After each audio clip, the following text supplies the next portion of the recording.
आज हमारा पहला दिन है और हमारा ये कोर्स डाइटिशियन का कोर्स है, लेकिन इसमें हम आयुर्वेद के कंसेप्ट भी समझेंगे और पूरे मॉडर्न मेडिसिन के भी कंसेप्ट समझेंगे। दोनों ही समझने वाले हैं। तो हम जानते हैं कि जब हम ब्रह्मा जी को देखते हैं तो हम ब्रह्मा जी की कल्पना करते हैं कि चार सिर वाले, चार सिर वाले। तो चार सिर का क्या मतलब है? चार सिर का मतलब है कि ऐसे ऐसे व्यक्ति जिनके पास चार वेदों का ज्ञान है। और कहते हैं कि जिस व्यक्ति ने चार वेदों का ज्ञान कर लिया, ऋग्वेद, सामवेद, अथर्ववेद और यजुर्वेद, उस व्यक्ति को इस पूरे ब्रह्मांड का ज्ञान हो जाता है। और कहते हैं कि इन चार वेदों के बाहर कुछ भी नहीं है, हर चीज इन चार वेदों में समाई गई है। और पहले तो तीन ही वेद हुआ करते थे। पहले तो ऐसा था कि तीन वेद में ही पूरी दुनिया है। लेकिन बाद में जब चौथे वेद की स्थापना हुई तो बहुत बहस छिड़ी कि चौथा वेद हो ही नहीं सकता। लेकिन जब जब लोगों ने काफी मेडिटेशन किया और मेडिटेशन के परिणाम स्वरूप उन्होंने पाया कि इस ब्रह्मांड की जो नॉलेज है वो थोड़ी सी बाकी रह गई है, तब चौथे वेद की स्थापना हुई। अब चार वेद के बाद तो कुछ नहीं बचता, ऐसा कहा गया है। और इन चार वेदों के नाम हमने अभी समझे। और ब्रह्मा जी के चार सिर मतलब एक ऐसे व्यक्ति जिनको चारों वेदों का ज्ञान है। तो ब्रह्मा जी को ऐसा भान हुआ कि इस दुनिया में चाहे हम स्वर्ग लोक की बात करें, चाहे हम इस मृत्यु लोक की बात करें, लोगों को कुछ ना कुछ प्रॉब्लम हो सकती है। क्योंकि स्वर्ग लोक में भी हम बातें करें, अगर हम इंद्र के बारे में बातें करें तो रजस तो उनके अंदर भी है। बीमारियां सिर्फ शारीरिक शरीर में नहीं होती, रजस के कारण भी होती है। अगर कोई व्यक्ति गुस्सा करता है, क्रोध करता है, भय करता है, इनसे भी तो बीमारियां होती हैं। तो ब्रह्मा जी को ऐसा भान हुआ कि इस स्वर्ग लोक में और इवन हमारे पृथ्वी लोक में कई बीमारियां होने की संभावना है। तो उनके मन से, उनके द्वारा आयुर्वेद का ज्ञान अवतरित हुआ। और आयुर्वेद का ज्ञान हमारे इसी वेद में दिया था जिसका नाम है अथर्ववेद। इसीलिए आयुर्वेद को अथर्ववेद का उपवेद कहा जाता है। यानी ये चार तो वेद हो गए और इनमें से एक वेद जिसका नाम है अथर्ववेद, उसी के अंदर से निकला हुआ उपवेद है और उस उपवेद का नाम है आयुर्वेद। तो आयुर्वेद एक ऐसा विज्ञान है जिसमें आयु का अध्ययन करते हैं। आयु को कैसे बेहतर बनाया जाए उसके बारे में हम डिस्कशन करते हैं। तो ब्रह्मा जी ने सोचा कि चलो अब मुझे इस ज्ञान को फैलाना है। अब मैं इस ज्ञान को फैलाऊं तो फैलाऊं कैसे? तो ब्रह्मा जी ने खोज चालू की। चलो अब मैं ये ज्ञान किसी सुपात्र के अंदर ट्रांसफर करता हूं। क्योंकि पहले ये बातें किताबों के द्वारा ट्रांसफर नहीं होती थी। एक मेडिटेटिव माइंड से दूसरे मेडिटेटिव माइंड में, एक व्यक्ति के सबकॉन्शियस माइंड से दूसरे व्यक्ति के सबकॉन्शियसनेस में चीजें मेडिटेशन के द्वारा ट्रांसमिट की जाती थी। आप चाहें तो उसे प्राण आहुति कह सकते हैं, या आप कह सकते हैं कि transmission from one consciousness to the another consciousness. तो ब्रह्मा जी ने जब बहुत खोज की, बाद में उन्होंने पाया कि मेरा खुद का पुत्र, मेरे कई सारे पुत्र हैं, लेकिन उनमें मेरा जो एक पुत्र है, जिस पुत्र का नाम है दक्ष प्रजापति, ये सबसे योग्य है। चलो यह नॉलेज मैं इसको ही ट्रांसफर करता हूं और इसको ही जिम्मा देता हूं कि ये कुछ करेगा। अगर स्वर्ग लोक में किसी को प्रॉब्लम होगी तो ये ठीक करेगा और आगे इस नॉलेज को फैलाएगा ताकि मृत्यु लोक तक ये नॉलेज पहुंच जाए। तो इस भावना से जब ब्रह्मा जी ने यह नॉलेज अपने ही पुत्र दक्ष प्रजापति को सिखाई, अब दक्ष प्रजापति की जिम्मेदारी थी इस नॉलेज को आगे बढ़ाना। तो दक्ष प्रजापति ने अब चालू किया पूरे ब्रह्मांड में, उन्होंने हर जगह सुपात्र की खोज की। क्योंकि ऐसा नहीं होता, पहले ऐसा, आज भी ऐसा नहीं होता और पहले भी ऐसा नहीं होता था कि शिष्य को गुरु के पास जाना पड़े। गुरु भी अगर समझ जाते थे कि ये सुपात्र है तो गुरु खुद चल के आते थे अपने शिष्य के पास और उसे नॉलेज देते थे। तो जब दक्ष प्रजापति को ऐसा भान हुआ कि इस दुनिया में सर्वश्रेष्ठ व्यक्ति हैं अश्विनी कुमार, और अगर अश्विनी कुमार को ये नॉलेज दे दी जाए तो दो फायदे होंगे। पहला तो ये दोनों सूर्य के पुत्र हैं और इनके पास सूर्य के समान तेज गति है, और हम जानते हैं कि सूर्य पूरी दुनिया को प्रकाश दे सकता है और बहुत तीव्र गति से चलता है। तो उनका पहला तो ये था कि इनके पास सूर्य के समान तीव्र गति है, तो चलो हम दक्ष प्रजापति ने सोचा कि इनसे बढ़िया सुपात्र हमें और कहीं नहीं मिलने वाला। और ये अश्विनी कुमार सूर्य के पुत्र थे और ये जुड़वा बेटे थे सूर्य के, और ये बहुत इनके अंदर सेवा की भावना थी, और इन्होंने दक्ष प्रजापति से आयुर्वेद का ज्ञान लिया। और दक्ष प्रजापति ने भी इनके अंदर आयुर्वेद का ज्ञान सबकॉन्शियस टू सबकॉन्शियस ट्रांसफर किया। ऐसा नहीं था कि दक्ष प्रजापति ने उनको लिख कर दिया या उनको लिख कर समझाया। ये meditative mind, from one meditative mind, एक मेडिटेटिव माइंड से दूसरे मेडिटेटिव माइंड में ये बात ट्रांसमिट की गई, प्राण आहुति के द्वारा भेजी गई। और फिर अश्विनी कुमार ने पूरी दुनिया का भला किया, पूरी दुनिया में हर जगह जाके इन्होंने इलाज किया। इनको स्वर्ग का वैद्य माना जाता था और इन्हीं को प्रथम वैद्य की श्रेणी में रखा गया। अगर पूछा जाए कि प्रथम वैद्य कौन थे, तो प्रथम वैद्य थे अश्विनी कुमार। इनको बोलते हैं अश्विनी कुमार द्वय, क्योंकि ये दो लोग थे और ये जुड़वा लोग थे, अश्विनी कुमार द्वय। अश्विनी कुमारों ने ये काम बहुत अच्छी तरह से संपन्न किया। तो ब्रह्मा जी की जो नॉलेज थी, अब उसका बहुत अच्छी तरह से प्रयोग किया जा रहा था। तो एक तरफ तो जैसे अश्विनी कुमार के पास ये नॉलेज पहुंची, तो अश्विनी कुमार के मन में था ही कि उन्हें भी सुपात्र देकर ये नॉलेज को ट्रांसफर करना है। और दूसरी तरफ लॉर्ड इंद्र के भी मन में था कि मैं इस दुनिया का राजा हूं, मैं स्वर्गलोक का राजा हूं और ये नॉलेज मेरे पास नहीं है। तो उनके अहंकार को भी ठेस लगी हुई थी, क्योंकि इंद्र को माना जाता है कि रजस से भरपूर।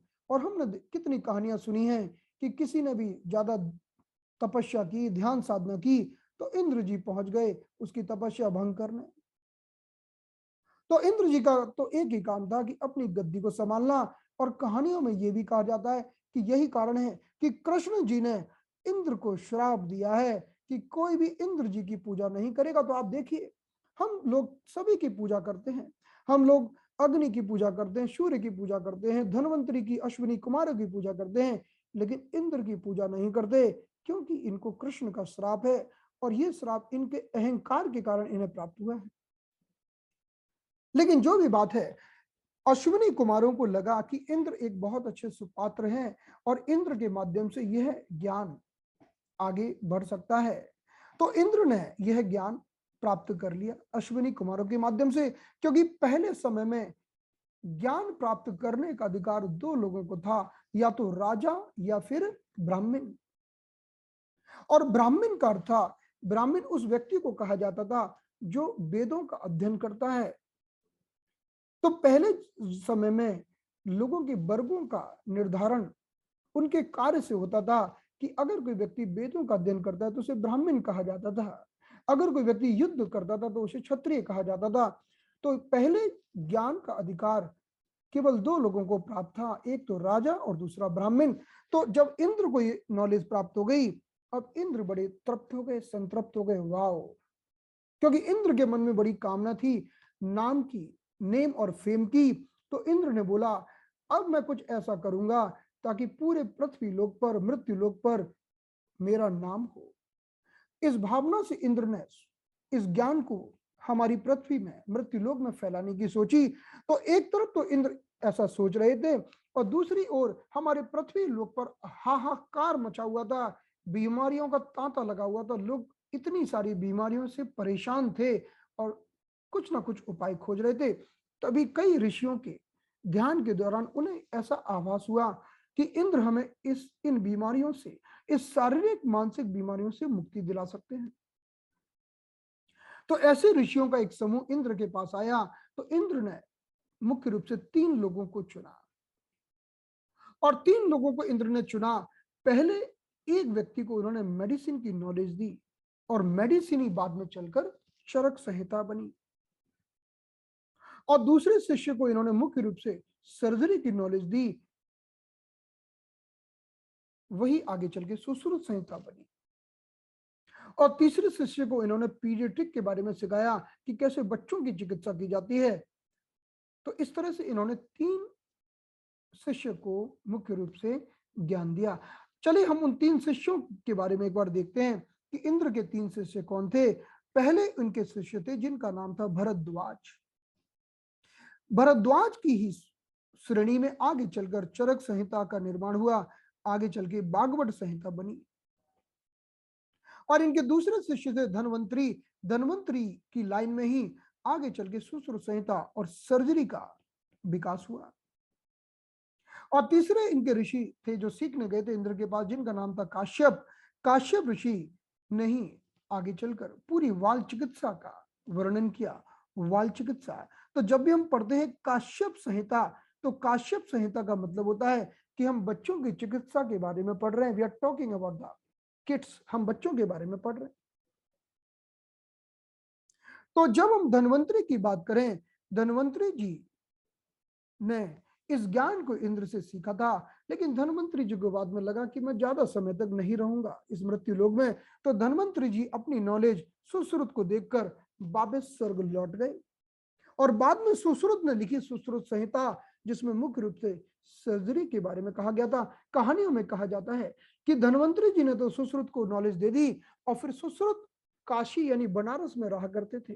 सुश्रुत ये काशी बनारस में रहते थे, और वहां के राजा, वहां की प्रजा, वहां के राजा जब युद्ध करने जाते थे, और युद्ध के दौरान जब सैनिकों की के हाथ पैर कट जाते थे, तो उनको सुश्रुत ने अपनी रिसर्च के द्वारा कटे हुए हाथों को जोड़ देते थे। पहले जमाने में कई सारे चोरों को नाक काटने का दंड दिया जाता था, तो सुश्रुत कटी हुई नाक वापस जोड़ देते थे, और पता नहीं किस किस चीज से बना देते थे नई नाक। ऐसा था, क्योंकि पहले जमाने में ये हमारे अंगों को काटने का ये बड़ा बड़ा विधान था। एक तो बात है कि एक हमने तो कहानी भी पढ़ी है कि एक अंग्रेज जो भारत में आया था, और भारत में, ये तो बहुत पुरानी बात नहीं होगी, कि एक अंग्रेज भारत में आया था और उसने देखा कि उस अंग्रेज का हाथ कट गया था, तो भारत के एक वैद्य ने उसके कटे हुए हाथ को जोड़ दिया था। कहा कि ऐसी सर्जरी तो हमने कहीं नहीं देखी। ऐसी सर्जरी थी हमारे यहाँ, जिसका आज हमें कोई अता पता भी नहीं है। तो सुश्रुत जी मुख्य रूप से काशी यानी आज के बनारस में रहते थे, और वो मुख्य रूप से सर्जरी पर वर्क करते थे। उन्होंने बहुत सारी रिसर्च की सर्जरी के ऊपर।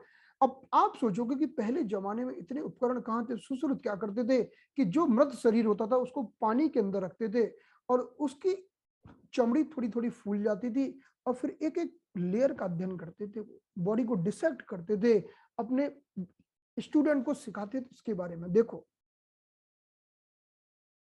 तो सुश्रुत ने इस तरह से काफी सर्जरी के बारे में अध्ययन किया, और कटे हुए अंगों को जोड़ना, सर्जरी करना, और पता नहीं उन्होंने इस तरह से काफी, ये हमारा था धन्वंतरी संप्रदाय। तो धन्वंतरी संप्रदाय मतलब संप्रदाय ऑफ सर्जरी, ये बीच वाला। और कश्यप संहिता, कश्यप ऋषि कभी वापस लौट के नहीं गए। कश्यप ऋषि एक बार मृत्यु लोक में आए, और फिर बाल चिकित्सा का अध्ययन किया। बाल चिकित्सा में उन्होंने काफी ट्रीटमेंट किया, बच्चों का ट्रीटमेंट किया, पीडियाट्रिक को काफी डेवलप किया। बच्चों के लिए आज भी बहुत सारी पद्धतियां चल रही हैं। आपने सुना होगा स्वर्णप्राश, बच्चों की आयु बढ़ाने के लिए। ये सब कश्यप जी की देन है, कश्यप संहिता में इनका वर्णन है।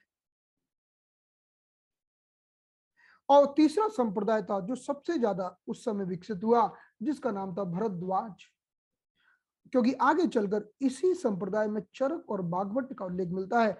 अगर हम भरद्वाज की बात करें, तो भरद्वाज ने भी अपना ज्ञान पुनर्वसु को दे दिया, और भरद्वाज भी वापस चले गए। इन लोगों का मन ज्यादा लगा नहीं था, क्योंकि इनका मुख्य काम था ध्यान साधना करना। तो ये कुछ समय यहां रहे और वापस चले गए। तो आत्रेय पुनर्वसु को ये ज्ञान देके गए। अब आत्रेय पुनर्वसु के सामने बहुत बड़ा चैलेंज था, क्योंकि आत्रेय पुनर्वसु के पहले की जितनी भी लाइन थी, ये सब स्वर्ग लोक के लेवल के ऋषि थे। इनकी मेमोरी बहुत शानदार थी, इनको लिखने की जरूरत नहीं पड़ती थी। इवन आत्रेय ऋषि को भी लिखने की जरूरत नहीं पड़ती थी। लेकिन आत्रेय ऋषि ने जब अपने शिष्यों को सिखाना चालू किया, अग्निवेल, वेल, जतुकर्ण, पारस और हारी, क्षारपाणी, ऐसे बहुत सारे इनके शिष्य थे। तो आत्रेय पुनर्वसु के सामने बड़ा चैलेंज आया कि इन्होंने आयुर्वेद स्कूल तो खोल डाला, कि इन्होंने कहा अब मैं आयुर्वेद का प्रचार करूंगा, लेकिन इन्होंने देखा कि यार भूल जाते हैं लोग, अब क्या करो। तो इनको ऐसा लगा कि अब हमें लगता है इन चीजों को लिखना पड़ेगा ताकि भूले नहीं। तो पहली बार जो लिखने का वर्णन मिलता है वो मिलता है आत्रेय के समय से। तो आत्रेय जी ने जो अपना ज्ञान अपने ऋषियों को दिया, आत्रेय जी के बहुत ऋषि थे, उसमें से सबसे प्रमुख ऋषि थे जिनका नाम है अग्निवेश। और अग्निवेश ने जो लिखा उसको कहते हैं हम अग्निवेश तंत्र। अग्निवेश तंत्र।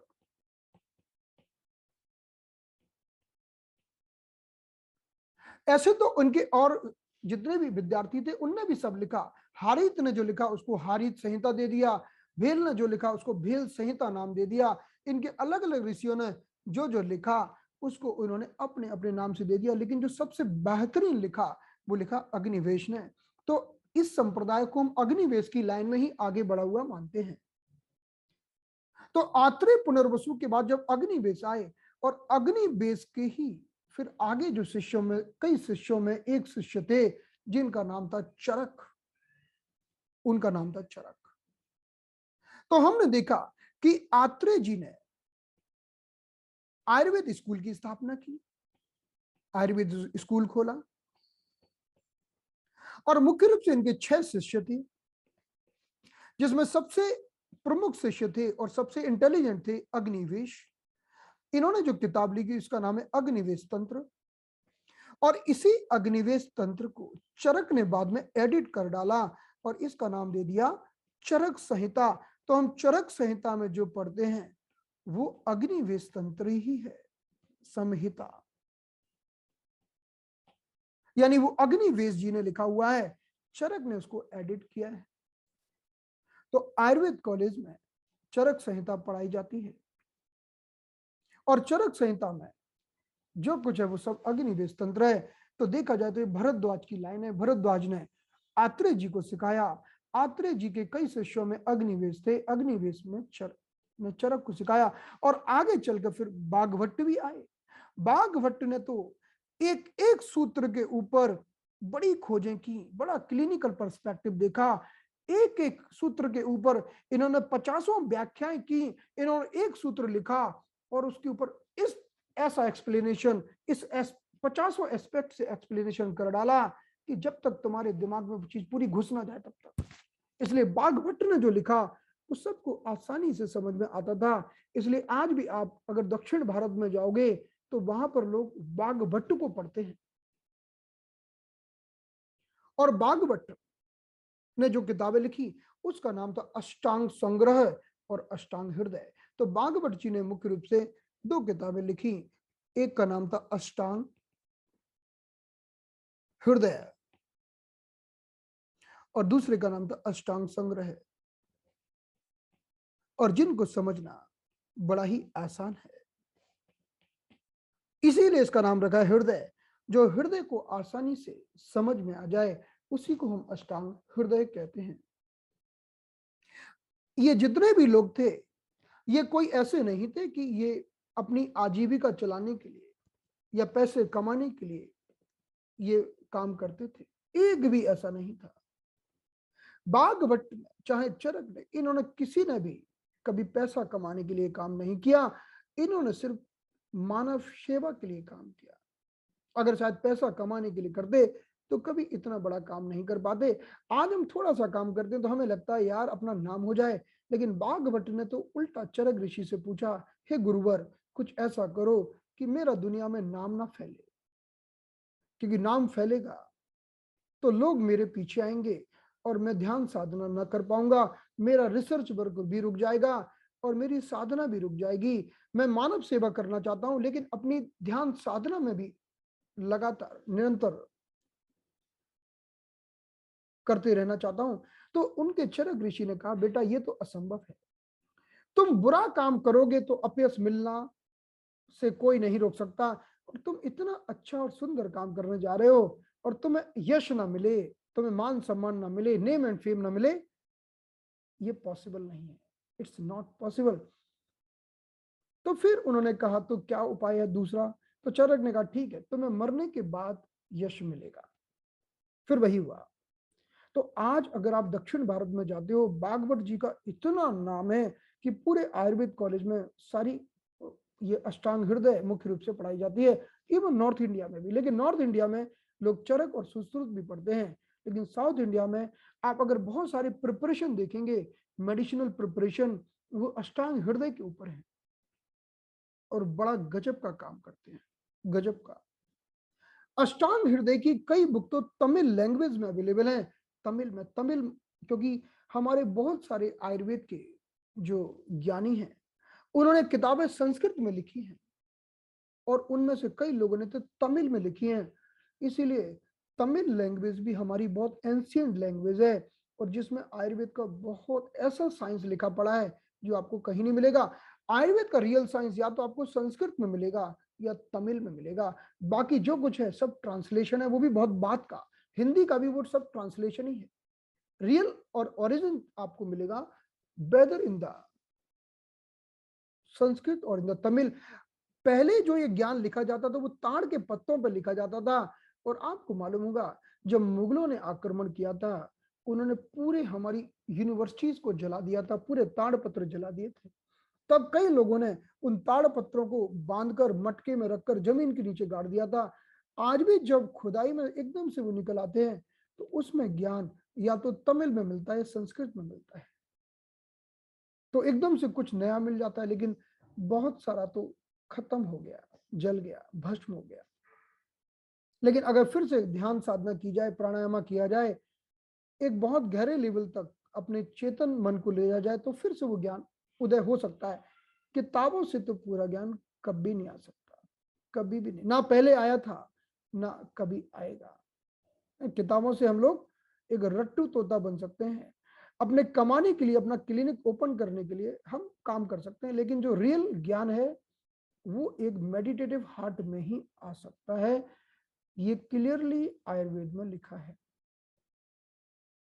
तो चलिए आज की क्लास को यहां पर समाप्त करते हैं। अब हम मिलेंगे हर मंगल, गुरु और शनि को। ठीक है, थैंक यू सो मच। अब हम मिलते हैं गुरुवार को।